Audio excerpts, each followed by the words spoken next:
بسم اللہ الرحمن الرحیم۔ پیارے بچوں السلام علیکم۔ تو پیارے بچوں آئیے سنتے ہیں آج کی کہانی۔ امام حسن علیہ السلام ہمارے دوسرے امام۔ امام حسن علیہ السلام شیعوں کے دوسرے امام ہیں۔ ان کے بابا امام علی علیہ السلام اور ماں حضرت فاطمہ الزہرا سلام اللہ علیہا ہے۔ امام حسن علیہ السلام کی ولادت 15 رمضان المبارک ہوئی۔ ولادت کے بعد انہیں ایک سفید کپڑے میں لپیٹ کر رسول خدا صلی اللہ علیہ وآلہ وسلم کو نام رکھنے کے لیے دیا گیا۔ رسول خدا نے ان کے دہانے کان میں اذان اور بائیں کان میں اقامت کہی اور ان کا نام حسن رکھا۔ رسول خدا صلی اللہ علیہ وآلہ وسلم امام حسن علیہ السلام کو بہت چاہتے تھے، کبھی اپنے کاندھوں پر بٹھاتے تھے اور ان سے کھیلتے بھی تھے۔ رسول خدا نے امام حسن علیہ السلام اور امام حسین علیہ السلام کے بارے میں فرمایا، جو حسن اور حسین سے محبت کرتا ہے وہ مجھ سے محبت کرتا ہے، اور جو ان سے دشمنی کرتا ہے وہ مجھ سے دشمنی کرتا ہے۔ رسول خدا ہمیشہ حضرت فاطمہ کے گھر جاتے، امام حسن اور امام حسین علیہ السلام سے کھیلتے تھے۔ امام حسن علیہ السلام بچپن سے ہی با اخلاق اور با ادب تھے۔ امام حسن علیہ السلام لوگوں سے بہت نرمی اور محبت سے بات کرتے تھے، بڑوں کا بہت احترام کرتے تھے۔ اگر کوئی بڑا کوئی غلطی کر جاتا تو اس سے بہت احترام سے بات کرتے۔ امام حسن علیہ السلام بہت ہی مہربان انسان تھے، فقیروں کو بہت چاہتے تھے اور ہمیشہ ان کی مدد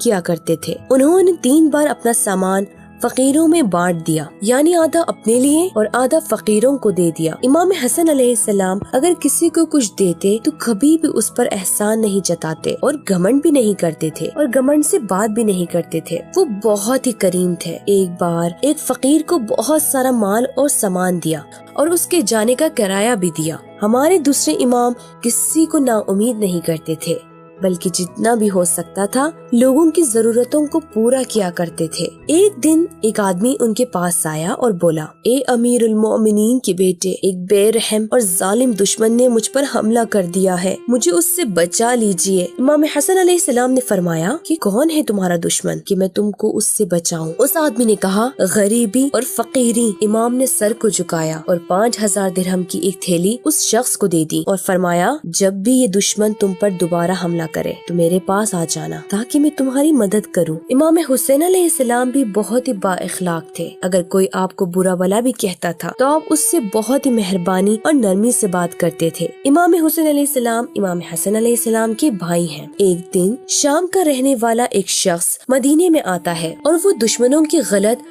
پروپیگنڈے کی وجہ سے امام حسن علیہ السلام کو بہت برا سمجھتا تھا۔ اس نے جب امام حسن علیہ السلام کو گلی میں دیکھا تو آپ کو بہت ہی برا بلا کہا۔ امام نے بالکل غصہ نہیں کیا، بہت ہی آرام سے آپ نے اس سے پوچھا، لگتا ہے اس شہر میں نئے آئے ہو، اگر بھوکے ہو تو کھانا کھلا دوں، اگر کوئی جگہ نہیں ہے تو رہنے کے لیے جگہ دے دوں، اگر کپڑے نہیں ہیں تو کپڑا عطا کر دوں۔ وہ شامی آدمی امام حسن علیہ السلام کی اس برتاؤ سے بہت شرمندہ ہوا۔ اس شخص نے امام سے معافی بھی مانگی۔ اب اس کی سمجھ میں آیا کہ معصوم امام کتنے اچھے اور بزرگ ہوتے ہیں۔ اس دن کے بعد وہ امام کے چاہنے والوں میں سے ہو گیا۔ امام حسن علیہ السلام جانوروں کے ساتھ بھی مہربانی سے پیش آتے تھے۔ ایک بار آپ کھانا کھا رہے تھے تو ایک کتا آپ کے پاس آ کر بیٹھ گیا۔ امام ایک لقمہ خود کھاتے اور ایک لقمہ اس کو دیتے تھے۔ امام کے ایک چاہنے والے نے امام سے کہا، اے رسول اللہ کے بیٹے، میں اس کو آپ کے پاس سے بھگا دیتا ہوں تاکہ وہ آپ کو کھانا کھانے میں پریشان نہ کرے۔ امام حسن علیہ السلام نے فرمایا، نہیں، اس کو نہ بھگاؤ، مجھے خدا سے شرم آتی ہے کہ ایک جاندار میرے پاس کھانے کو دیکھے اور میں اسے اپنے کھانے میں سے کچھ نہ دوں۔ امام علی علیہ السلام کی شہادت کے بعد امام حسن علیہ السلام نے حکومت سنبھال لی، لیکن امام حسن علیہ السلام کی حکومت زیادہ دیر تک نہیں چل سکی کیونکہ لوگوں نے دشمن سے مقابلہ کرنے کے لیے امام کی مدد نہیں کی اور آپ کو اکیلا چھوڑ دیا، اور اس طرح امام اکیلے ہو گئے۔ امام حسن علیہ السلام کو آخر میں مجبور ہو کر صلح کرنا پڑی۔ اگر امام حسن علیہ السلام صلح نہ کرتے تو وہ جو تھوڑے بہت امام کے ساتھی بچ گئے تھے وہ بھی مار دیے جاتے۔ امام حسن علیہ السلام نہیں چاہتے تھے کہ ان کے چاہنے والے ختم ہو جائیں۔ امام حسن علیہ السلام نے ڈر کر صلح نہیں کی، بلکہ آپ بہت بہادر تھے۔ آپ بہت اچھی طرح سے جانتے تھے کہ اسلام کے لیے معاویہ سے صلح کرنا جنگ کرنے سے زیادہ فائدے میں ہے۔ امام حسن علیہ السلام کو ان کی بیوی کے ذریعے زہر دے کر شہید کر دیا گیا۔ امام حسین علیہ السلام چاہتے تھے کہ امام حسن علیہ السلام کے بدن کو اپنے نانا کی قبر کے بغل میں دفن کر دے، لیکن اہل بیت کے دشمنوں نے دفن کرنے نہیں دیا۔ امام حسین علیہ السلام نے مجبور ہو کر اپنے بھائی کو بقیع میں اپنی دادی فاطمہ بنت اسد کی قبر کے بغل میں دفن کر دیا۔ وہی وہی قبرستان جسے آج سے تقریباً 100 سال پہلے سعودی عرب حکومت نے ڈھا دیا اور اہل بیت علیہ السلام پر پھر سے ظلم کیا تھا۔ خدا وہ دن جلد لائے کہ جب جنت البقیع دوبارہ بنایا جائے اور ہم سب کو اس میں دفن